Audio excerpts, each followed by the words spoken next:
Welcome back to the Rangers Report. Of course, as always, I'm joined by Andy Sinton as we reflect on what's been a busy week here in W12. We look back on the clashes with Norwich, Stoke, as well as the victory over Bristol City. We also speak to defender Jimmy Dunne, as well as looking ahead to the clash with Rotherham United. This is the Rangers Report, brought to you in association with RFI.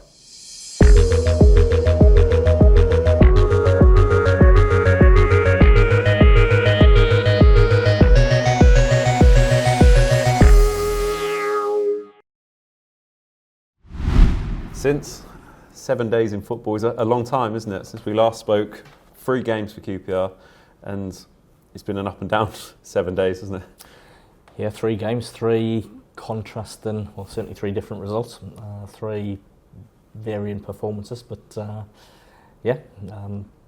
obviously we sit here after the Bristol game. I know we'll go back and talk about the 3 games, but really good win at Bristol. We start off, as we go back, we'll start straight away. Norwich City at home, ended 2-2. Positives to take from it, but there was also an element of a bit of negativity as well. Well, loads of positives. I thought it was a really, really good game. I thought Norwich are a really good side. Thought if you look at the game, I thought we had the better of the first half. A couple of opportunities. Ilias put a great ball in that evades everyone. Joe Hodge had that 25-yard effort just past the post. Chris unfortunately can't turn in Eisel. Hayden's header back from a set play. So we started well. Then we go ahead through a really well worked goal. Again, Chris does well down the right, cross, keeper parries, but Jack Colbeck's still got a hell of a lot to do. Really good finish. You know, that puts us 1-0 up. Second half, you know Norwich, because of the quality they've got, are going to come at you. Like any game, opening 10 minutes is crucial. Like, you don't give anything away. But unfortunately, I think it was the 3rd minute, we conceded from a corner, a well-worked corner, something they've obviously practiced and executed really well on the day. Then you sense their tails are up. They go ahead through Josh Sargent. But again, once again, we saw for the rest of the game the desire, determination, and that Marty has installed in the team. That we keep going. We don't know when we're beaten. We try and get back into games. We saw the arrivals of Lucas Anderson and Michael Frey, and it was Michael Frey that eventually got the goal, but Lucas played his part, as well as the supporters did in the goal as well. Supporters, I think it was a quick throw in, so we'll leave that one at that, but well done in the crowd. And yeah, it's nice to see, two new additions to the club in January come off the bench and play their part. Bit of quality. Michael had a header early on, didn't he? Sort of showed a little bit what he was about. There was a couple of flick-ons as well. And Michael had the header just past the post, where he shows any good centre forward on the move in the box, getting across the near post. His man couldn't quite get that one on target, but his goal's a really good goal. Excellent delivery in from Lucas Anderson. Quality. Again, Michael's on the move, gets in front of Grant Hanley and steers it into the net. Then you saw 2 teams probably not willing to settle for a point, but ultimately that's what we had to settle for. So I thought it was a really good point against a really good team. And at full time, that was sort of the mood overall, wasn't it? A strong point. We go to Stoke on Wednesday. Let's build on, and it was a chance for us to move above Stoke and out of the relegation zone, which annoyingly is becoming a bit of a running theme, isn't it? That we get the chance and we don't quite take it with both hands. Yeah, we go to Stoke, you take that point and you're looking to build on the performance. You go to Stoke, you know what's on the game, you know the importance, and I think we're going to be saying that every game from now to the end of the season. But a win up at Stoke, who are on poor form, takes you above them at the bottom 3. Thought we started quite brightly actually at Stoke, opening 15-20 minutes. Created a couple of opportunities, good opportunities by good play. Unfortunately, didn't take them. Does it become a bit of a mental block for some of the players? You obviously would have been in that situation at some point in your career, that this is our chance, go out and show a bit about it. That can be, but I'll flip that. We know where we are. We know the importance of every game, and when we get the opportunity, we somehow, easier said than done, we somehow have to be better in those situations and take the opportunity that's in front of us. So Stoke, the longer the half went on, they came more into it, but to concede right on the stroke of half time, I think was well, it was the defining moment in the game, but a bit of a huge blow for us because, you know, you go in at 0-0. I'm sure Marty would have tweaked one or two things to make us better in the second half, but you go in 1-0 down. We never got going in the second half at all, didn't create anything. Stoke played their part in that, as you would expect. I think they broke the game up, and they stopped the flow of the game. We couldn't get any flow in our play, and ultimately you lose the game. Everyone's disappointed. Another opportunity that's gone begging, but the nature of football, you know, we got no time to recover because you're back at 2 o'clock in the morning, knowing you've got Bristol City on a Saturday. So it's really important in football, you know, enjoy your wins. You have to enjoy your wins, but also when you lose a game, you've got to quickly digest it, analyse it, learn from it, then put it to bed, because you have to then get ready for the next one, and that was Bristol City. And in reflection now, it's easy to say, but that's exactly what they did, wasn't it? We'll talk about the performance at Ashton Gate. What a win in the end. Yeah. What a win, but credit to the group. I was actually in the training ground on Thursday. You know, they get back at 2 whatever in the morning. You've got no time, you've got bumps and bruises. You have a meeting where you look at the previous performance, then you reset and you go again. And credit to Marty, staff, the boys, everyone around, because you have an obligation. You cannot dwell, you can't be down in the dumps yet. We were poor at Stoke, but you know, you've got to park it and move on. So credit, they go to Bristol City. Marty makes a few changes, freshens it up a little bit, and I thought it was a tremendous win. It was a vital win, really important win. But yeah, I'm sure we're going to talk about the game. So before we dig into the game and go analyse that, the supporters, you can't not mention them. 700 Harden Rangers fans went to Stoke midweek and then followed it up with over 2,500 fans going to Ashton Gate, and their support ultimately made a big difference, as always. Absolutely brilliant. I've said it time and time again, and I'll never get fed up of saying it, because you can't and you shouldn't take your support for granted. Our support over the last few seasons has been immense, amazing, and they're going to have a part to play, as they have done, but they're going to have a huge part to play from now till the end of the season. 700 at Stoke. You know, they got that long journey. I know the M6 was snarled up on the way back. They get back in the early hours of the morning, just like the players. They've got to go to work. They've got to regroup. They've got to get ready for the next one. 2,500 at Bristol was absolutely magnificent. I spoke to fans before the game. There was a little bit of a mood of disappointment and despondency after the Stoke game, but to come in them sort of numbers and roar the team on and get behind them like they did, and ultimately I spoke to many fans after the game. They were absolutely thrilled with the win, the performance, what they had seen, and you know, where it puts us. And there was a nice moment after the game as well, wasn't there, where the whole squad and Marty and his backroom staff as well all lined up and applauded the fans and showed their appreciation, because it's easy to say it and us to sit and analyse, oh, it was great that there were so many fans there, but in that moment to think about it and actually show it was a touching. Well, I've already said, you know, when you get wins, you have to enjoy them, and you have to enjoy them together. That's players, staff, behind the scenes at the club, but also the fans. So, you know, for me, that was a sign of unity. That was a sign of, we know we're in a battle, we know where we are, we know what we have to do, but you know what, we're all in this together, and we need you, and you need us, and let's pull it together. And you know what?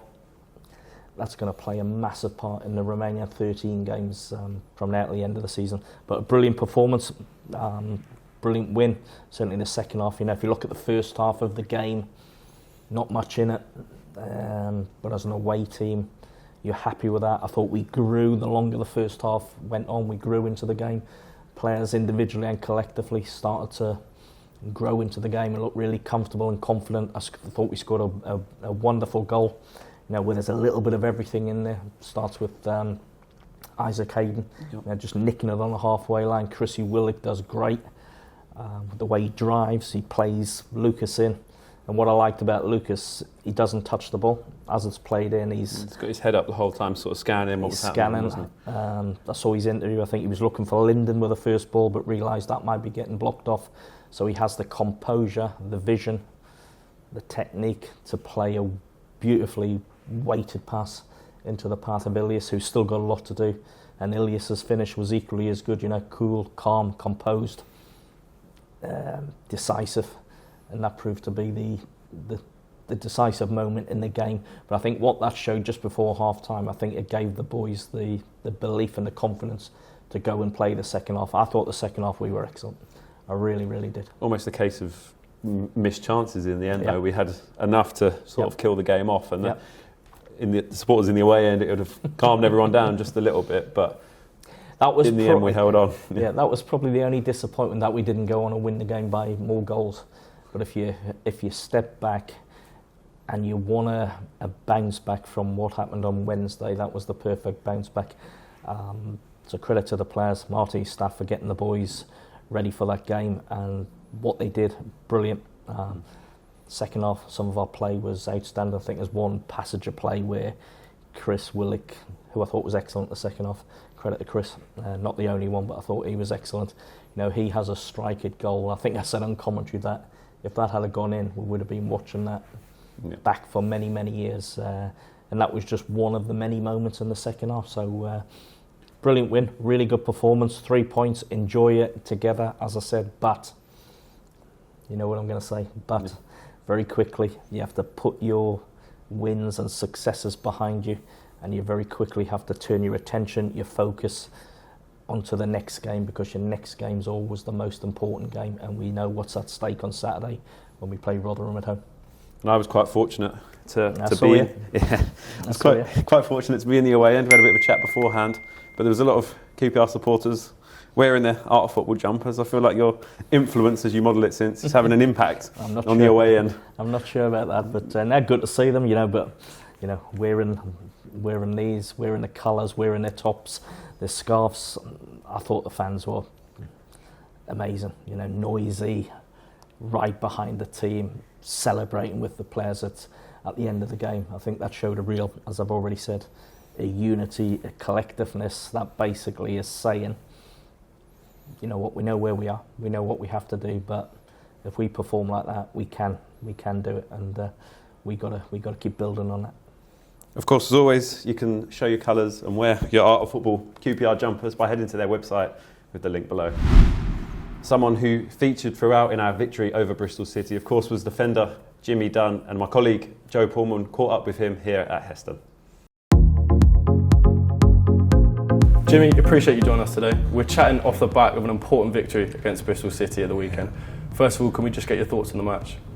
Yeah, I thought it was a very passionate performance from us, wasn't it? A very disciplined one off the ball, and we also showed the quality we can bring as well. Obviously, everyone saw that passage of play down the left. That's our identity now, hopefully. But obviously we can't do that unless we do the disciplined work off the ball first. So I thought it was a very complete performance. Got the result, got the job done, and looking forward to being back at Loftus now on Saturday. You've obviously made your return to the squad in a position that we're not actually used to seeing you play in, this right-back role. Yeah. How did you find adjusting to that position? Is it something that you enjoy? Can we expect more of Jimmy Dunne at right-back?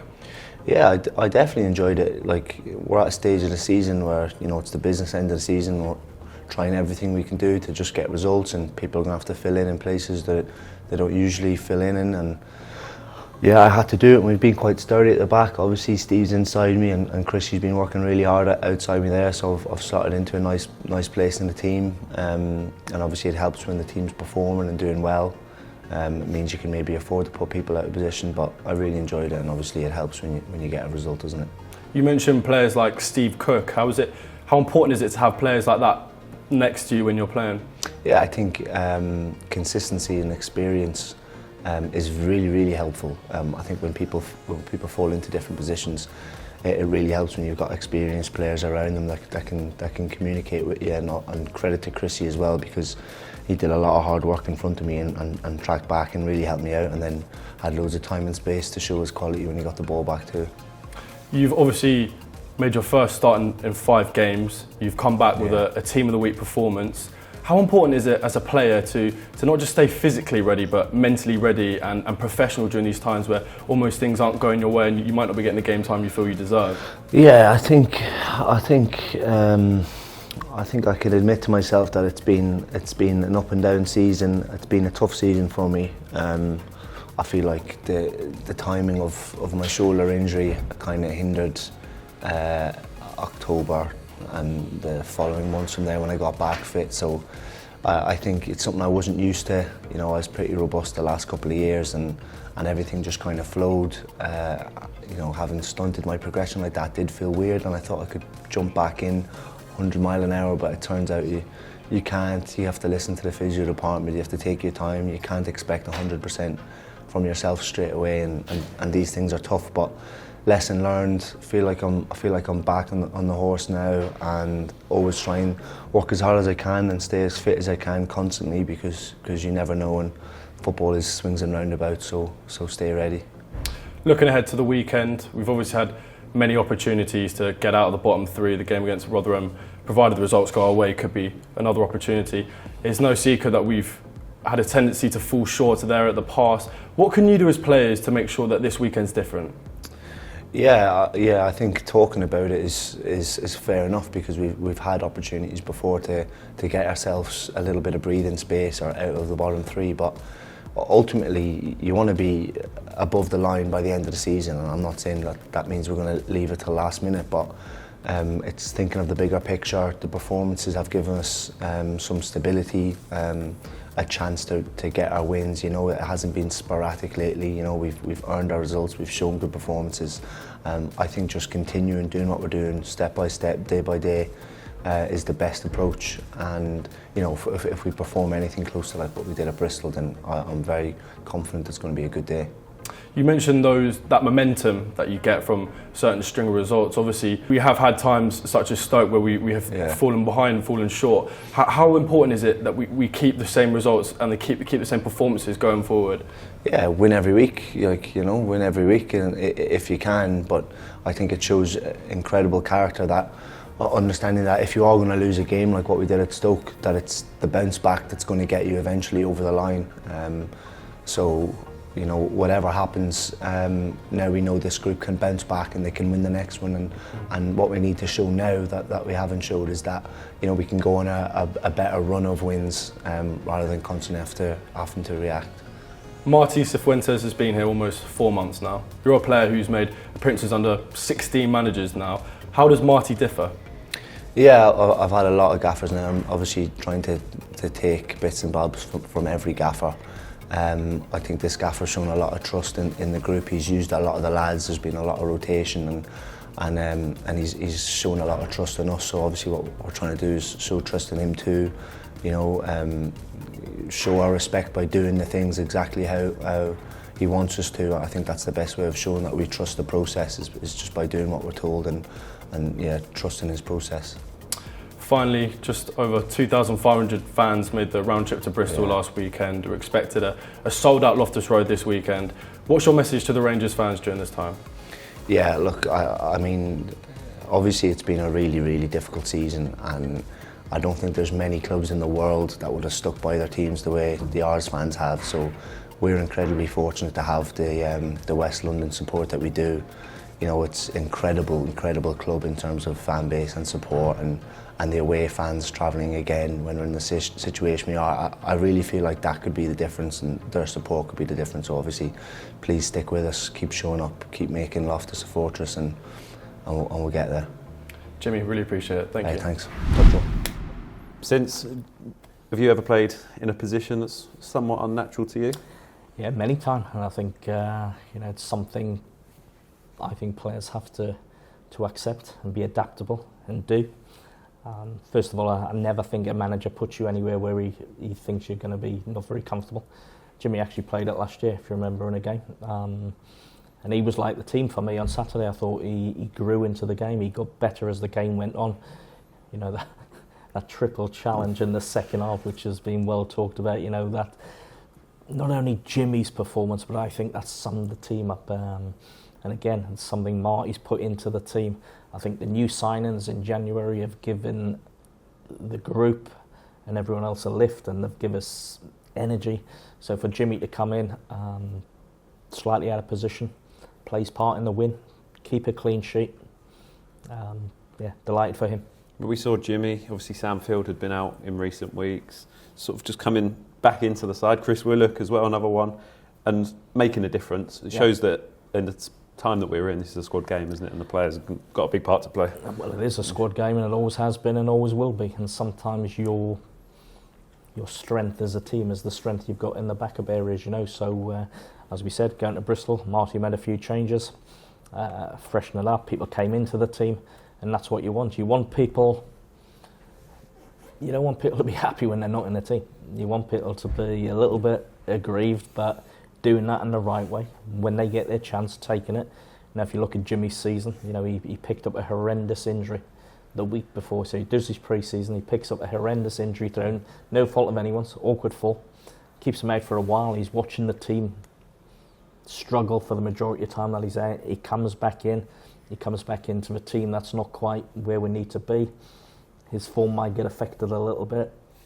He goes out the team. He's got to wait for his chance. And when he gets his chance, and sometimes your chance comes when you least expect it, or in a position where you might not even have thought about yourself. That happened to Jimmy on Saturday. Delighted for him. Played his part. Delighted for the team. What a great win. It'll be another massive game in Loftus Road. Copy-paste from every week previously. But this is a chance to move out. If results go our way, once again, another chance against the side. But arguably, we should have beaten them in Marty's first game. Yeah. Back, seems a lifetime ago now, but back then. And yeah, Loftus Road will be rocking once again, won't it, hopefully? Well, it's a game for me, you know. I think we've got to embrace the expectation. There's expectation now, and a little change from where we were the last few weeks. There's expectation on Saturday that we should be winning the game. Just let me tell you, let's err on the side of caution. Football doesn't actually work like that. Rotherham, bottom of the league. I'll get this out of the way. Rotherham, bottom of the league, haven't won away all season. Sometimes they can prove to be difficult games for a number of reasons, but expectations on us. Everyone will probably be thinking, well, we're going to win the game now and we have to win the game. So we as a group, I don't think we shy away from that. I think we go, you know what, okay, bring that on. Bring that expectation on, because when opportunity knocks, you have to seize the moment. Now, we've had, I think, 4 opportunities in recent weeks and months to do it. We haven't done it, but you know, let's hope that can't happen again. If we're going to get to where we need to go, we have to start taking the big moments that are put in front of us, and Saturday is a huge moment. We respect Rotherham for who they are as a team and as a club, 100%. 100%. They've done brilliant in recent seasons, you know, yo-yoed a bit, stayed in the division. They'll prove a difficult test in different ways, but it's about us. We need to be ready, which we will be. We need to be focused. We need to be champing at the bit, but we also have to be patient in the way that we approach the game. And we mention the fans, and I'll say to our fans, you're going to have a massive part to play on Saturday, a huge part to play. Literally what I was going to say. Once again, we're nearing a sold-out W12, yeah, fantastic. Which just shows the fans are with Marty and his side, aren't they? I'll say it again, I said it 10 minutes ago. Absolutely superb. Number of years since Marty's come, I think they can sense what he's trying to do and is doing. I think there's a renewed mood of optimism around the club in the last month or so. You know, we've taken 11 points from the last 6 games. We bounced back from a little bit of adversity last week, but you know what? That's behind you. You have to go and earn every point, every result that you get. You have to go and earn. And Saturday will be no different. Full house. Rangers fans, you know, bring your scarves, bring your tops, bring your voices, get behind the team, and let's roll this team on, because Saturday is huge. As always, Since, thank you. Hopefully we have a smile and we are above the dotted line after 5 o'clock on Saturday. As always, it's been a pleasure. Pleasure. Since, see you then, and this has been the Rangers Report.